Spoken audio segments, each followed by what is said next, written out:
అందరికీ నేను శుభాకాంక్షలు తెలియజేస్తున్నా.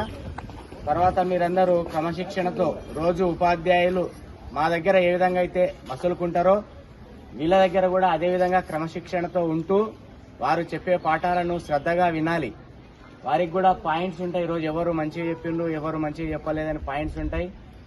వాళ్ళ పర్ఫార్మెన్స్ కూడా మేము అబ్జర్వ్ చేస్తుంటాము. సో మీరంతా ఒకరికొకరు ఇంగ్లాండ్ పై భారత్ వికెట్ల తేడాతో విజయం సాధించి